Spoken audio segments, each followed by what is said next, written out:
Hello and welcome to the North Coast Journal Preview. This is a show where we take a look at what's coming to this week's edition of the North Coast Journal. I am your host, Tanya Shrum, and we are joined by North Coast Journal's news editor, Thad Greenson, and arts and features editor, Jennifer Fumiko-Cahill. Welcome to you both. Thanks, Tanya. How you holding up? I'm doing well. Hope everybody's staying dry and warm and safe out there. It's very bomb cyclone. It's giving bomb cyclone. I know yesterday I checked out. We all checked out early from the office and went home to sort of batten down the hatches. And I was like, we are not the Waffle House. We do not have to stay open until it's borderline dangerous. I encourage everybody to just stay off the roads if you don't need to be on them. That's for sure. I think that is good advice. Well, and in the meantime, they can listen to what's coming to this week's cover story. Did you love that segue? That was great. That was professional, Tanya. Well, why don't you fill us in, if you would, Thad? Yeah, Tanya, this week we have a really entertaining and really harrowing read from freelancer Erica Terence, who folks who pay super close attention might remember. She's written a couple of things for us before about challenges facing volunteer fire departments in rural areas and about controlled fire out in the Klamath Mountains. And this time she reached out with a pitch that was a bit unusual. She had been bitten by a fox in her backyard in Orleans and had to go through, a precautionary rabies treatment, and said that there was kind of all types of things she didn't know about what to expect in the experience, and had written kind of a first person account and wondered if we'd want to run it. And I read it, and as I said, it was both just really an engaging read. She's a really talented writer and has writes with a lot of voice that, kind of adds her personality into the experience. And then I just found it eye-opening. I mean, I've written about a number of rabies exposure cases and stuff like that in the past, but never kind of in this type of first-person detail. And so I think it's both, like I said, an entertaining read, but then also a really eye-opening read about, if you are unfortunate enough to be potentially exposed to rabies here, what exactly that post-exposure prophylaxis treatment is going to look like, which it sounds unpleasant and challenging. Well, and as somebody that obviously has kind of been familiar with this in my first career, I was really shocked and learned a lot about how it's approached when you're not a veterinary professional. So that was definitely a lot to learn there. Yeah, I was honestly just really surprised at how, it's not infrequent that we have, potential rabies exposure cases up here.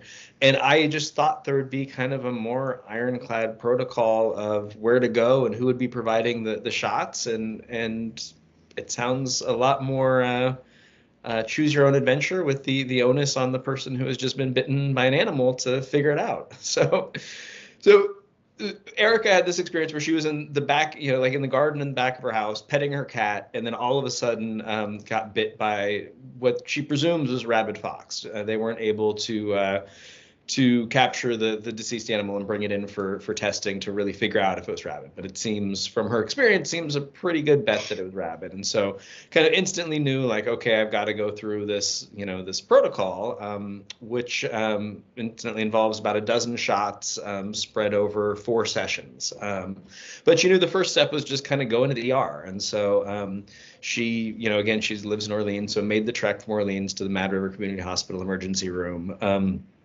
And where, she had a fairly typical emergency room experience as far as being triaged and sitting and waiting for a long time before actually getting seen. But then got the first set of shots fairly quickly, it sounds like, or fairly easily, which I didn't really even know kind of what that first set entails. But it's 8 shots around the bite wound itself, and then a 9th injection in the arm. So she went through all this, gets discharged from ER with, kind of a sheet with follow-up instructions saying that she needs to get follow-up injections, on days 3, 7, and 14 removed from the bite. So on each of those days, she needs to get a follow-up injection in her arm. And so she kind of goes back home and figuring, I don't think unreasonably, that she can probably call up her primary care provider or call up the Wiyot Tribe's health clinic out there and arrange to show up and get a rabies shot. And what she found is that because the rabies vaccine has like a short shelf life and is really expensive, that not many places keep it on hand. And in fact, basically only emergency rooms do. And so she had to jump through a bunch of hoops as far as calling around to try to figure out who actually had the shot that she could get. But then also so insurance would cover it, like jump through a bunch of hoops as far as getting doctors to approve it. And so it just sounded like, again, a ton of red tape and a headache of experience for somebody who has already kind of had the traumatic experience of being bitten by a rabid animal. And ultimately, she ended up getting a couple of the shots at the ambulatory infusion center at the St. Joseph Hospital. So kind of an off-campus center that's set up for folks, mostly going through chemotherapy and having other kinds of infusion treatments. But somehow they arranged that they would make the shot available to her there. So just kind of the rigmarole of getting going through this program that is so well established at this point. I just figured that in a rural county like Humboldt, there would be a clearer protocol of where patients go and how to get this kind of treatment. And then I was also just taken back by the price, that the whole course of treatment can cost upwards of $10,000 if you're not insured. And even if you are insured, according to Erica's reporting, it takes, again, a lot of I dotting and T crossing to make sure that the treatment qualifies for reimbursement from insurance. Which is fascinating and terrifying because it's one of those only viruses that's 100% fatal. So yeah, it's not like an optional treatment. It's not, it's not like getting the Botox or something like that. It seems like a pretty necessary medical treatment that most insurance companies would just be bound to cover, which they are if you go through the proper, paperwork protocol, apparently. I just want to throw in that it's such a pleasure to have Erica's voice in the paper again. She went through this, as Thad said, it's both harrowing and entertaining because she has this particular kind of sense of humor and an ability to look at all of this craziness with a wry perspective. And I have to give a shout out to her late father, who we just lost this year, Malcolm Terence. And I can only say that his storytelling and his humor all seem to have passed to her. And so it's even more delightful to have her in the paper this week. Yeah, and absolutely. We're delighted that she's safe and was able to get through this. Definitely, and able to get through it with some perspective and a smile. It's no easy feat.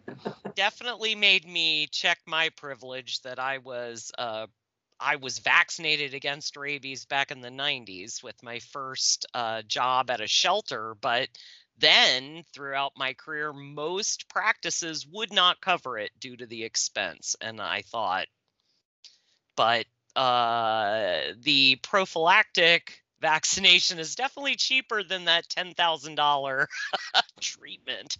So definitely something for folks to consider. Yeah, not that Erica did this, but don't go pet that fox. It's not worth it. No, and she was right on. Any animals that would just walk right up to you and bite you like that, there's definitely a neurologic component that is most likely rabies. Yes, absolutely. Well, before we move on, do you have any final thoughts about this story? I would just really encourage everybody to read it. If both again for just the entertainment value, Erica has a wonderful writing voice, but then I think it's just really eye opening, and for anybody who lives in a rural area like Humboldt, it's good information to have. It's good to know what you're in for if you or a loved one has an unfortunate experience like this. Definitely made me look at the raccoons in my yard a little bit differently moving forward. Absolutely. Absolutely.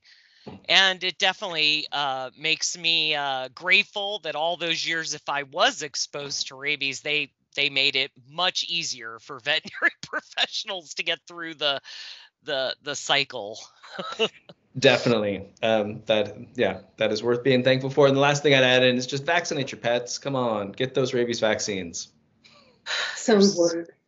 No excuse for not vaccinating your pets. Yep.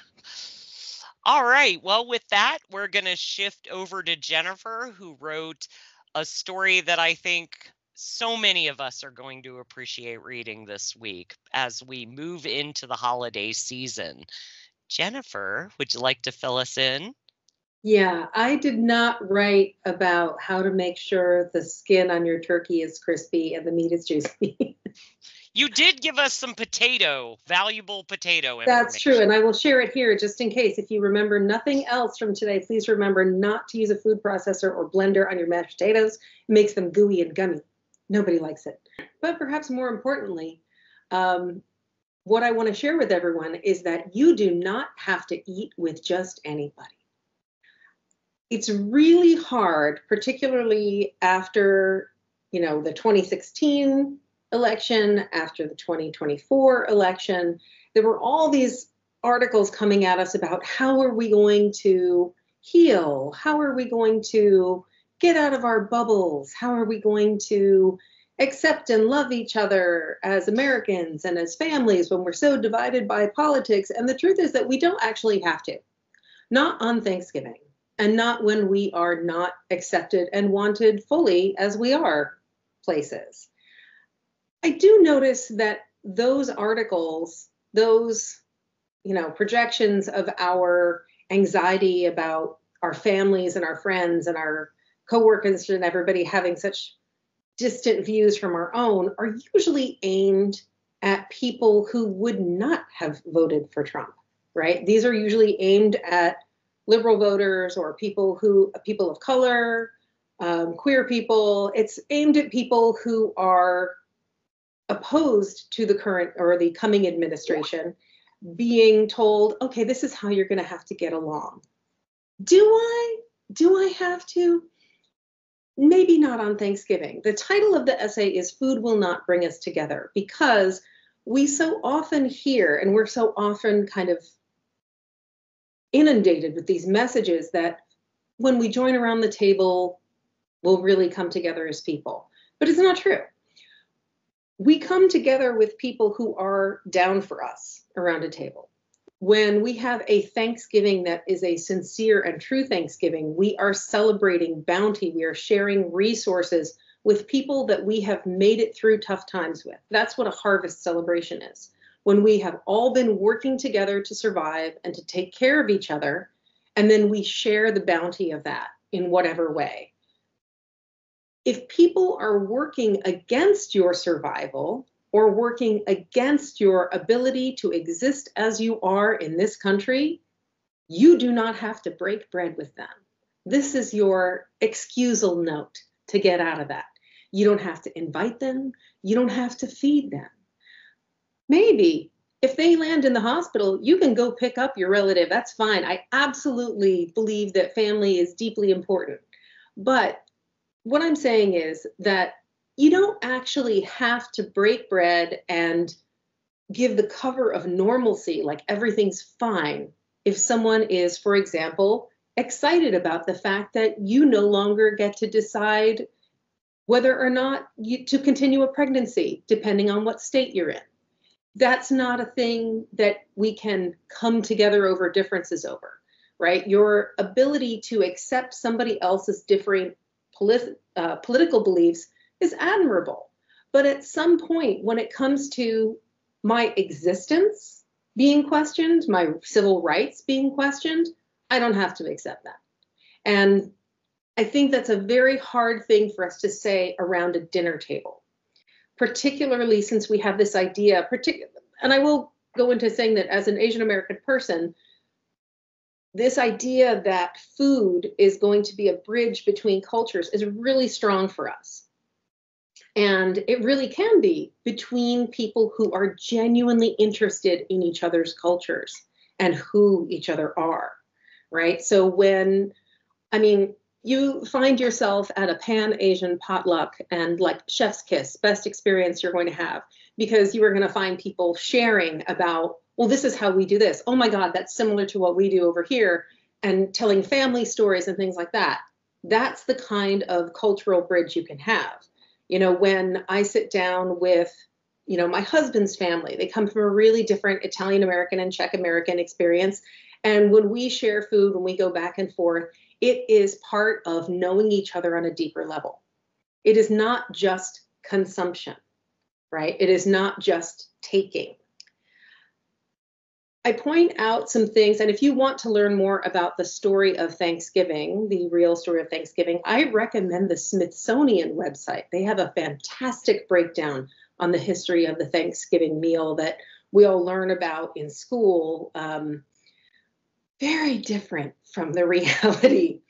But that Thanksgiving whitewashes, that myth of Thanksgiving whitewashes what is essentially a centuries-long genocidal campaign against Native people.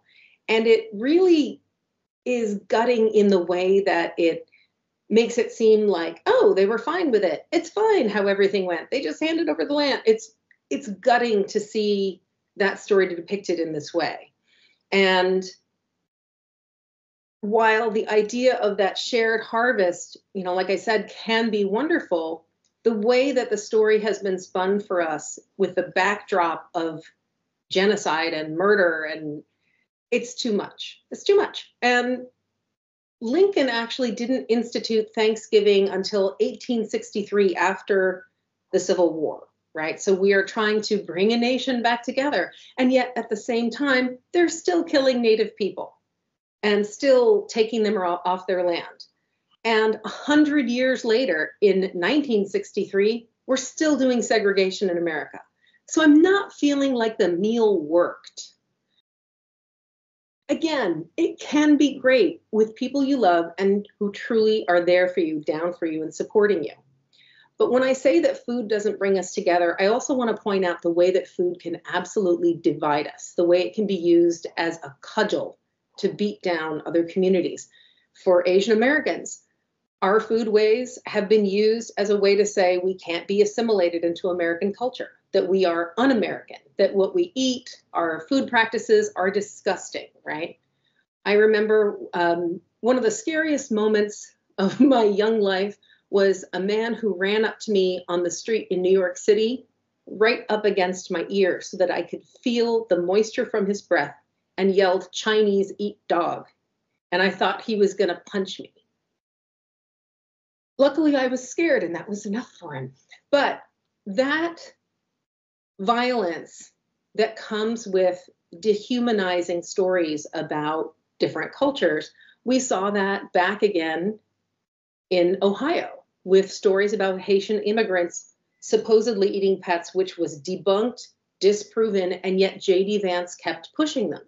The same J.D. Vance who was inciting violence essentially against these people, saying that, you know, again, saying in the same ways because of racist imaginings about Haitian foodways, that they are unassimilatable, right? That this immigrant community is just, they come here and they destroy everything and they're doing this awful, unseemly thing. That was happening at the same time. I remember flipping channels and seeing his wife, Usha, girl, I see you, his wife talking about how he eats Indian food and has even learned to cook Indian food, as if that gives him a pass that he just like loves immigrants. See, he's fine. He's very open. He likes to eat Indian food. That does not mean that he is down for immigrant communities. And in the same way, the kind of fig leaf that eating together gives to really hateful choices and hateful work, passing the peas doesn't cover that over, doesn't fix it. It doesn't mean that anybody's moved out of their bubble. It means that we've basically given cover to somebody who has done something awful and hateful. So I just wanted to kind of remind everybody that that's an option. It's not everybody's choice. Some of us are fighty. Some of us want to go to Thanksgiving and fight. And I see you. I see your small, aggressive dog energy, and I mirror it. But I just wanted to remind everybody that once you know you don't have to do this, go forth and make your choice and do what you want to do, and maybe go and have a real Thanksgiving with people who are really going to lift you up and fight for you and with you. Thank you, Jennifer. And I not only appreciate this article, and I think everybody needs to pick up this week's journal and read it, but I think we all appreciate some Aunt Jennifer advice on this subject. So thank you for that. And I think that this also is a perfect segue to the news article that has some positive Thanksgiving news. Thad, yeah, listen on that. Our digital editor, Kimberly Wear, brought us just a wonderful story of just some really good news that I think everybody can feel positive about. That happened last week. The Wiyot Tribe and Friends of the Dunes announced that Friends of the Dunes was returning 350 plus acres of land out on Samoa back to the Wiyot Tribe. So this land has been known as the Samoa Dunes Wetland Conservation Area for the last handful of years. Prior to that, it was known as the Dog Ranch, basically a former lumber baron's dog ranch, hunting ranch that he kept, went up for sale in 2005, and Friends of the Dunes kind of was going to purchase it then, looking to add to the Samoa Dunes property they have out there, and preserve it. And local businessman Rob Arkley kind of whisked in at the last moment and outbid Friends of the Dunes, not wanting the land to go into public hands, not wanting it to be conserved and feeling like it should be under private ownership. And he kind of made a big gloating deal of it at the time, saying that it would never, ever, ever go into public hands. Anyway, fast forward, and at some point, Mr. Arkley decided that it was time to sell the property. And so about 4 years ago, the Friends of the Dunes with the Harbor District jointly purchased the property, and with the idea that their ownership was just going to be temporary, and they were going to look for some permanent conservation easement for the property. And then they began talking to the Wiyot Tribe and Dishkamu Humboldt, which is the Wiyot Tribal Land Trust that the tribe established. And I've been working towards this day for some time now, but I have reached an agreement to transfer ownership back to the Wiyot Tribe. The property is traditionally known to the Wiyot as Digawututklh, I think is how you say it, Digawututklh. And is just a place of great cultural significance to the tribe, really linking the bay to the ocean, and with just a lot of ecological richness. And so Kim dives into that with some commentary from tribal officials and some folks from Friends of the Dunes, and then also looks at a kind of groundbreaking report that came out of Cal Poly Humboldt a few weeks back, or maybe a couple months back at this point, but about the land back movement, telling some of its success stories, but then also really looking at the effects of property that's been returned, and has just some kind of powerful findings about there being documented more ecological diversity on tribal lands than lands that are publicly held by other governments, and just finding a lot of benefits to this land back movement beyond doing what's just and returning lands to folks it was stolen from. So I think it's a really good read. I would encourage everybody to check it out. And I know we just have 1 second, but I really want to encourage everybody to both read Jen's column this week, because I think it is a lot of great perspective on Thanksgiving. And then also to check out Lark Doolin of Queer Humboldt, the executive director there, wrote a similar piece, but offering kind of advice for folks who either feel like they have to attend Thanksgiving gatherings that might include some hostilities, or folks who kind of show up at a gathering and then all of a sudden something is said, kind of some tips for how they can respond to that. So I think both those pieces are really well worth checking out. All right. Thank you to you both for all of this great reporting this week and sharing it with us. The current edition of the North Coast Journal is available on newsstands now, or of course you can find it online at northcoastjournal.com. I am Tanya Schrum. Thanks for staying with us and grateful for living in this North Coast community.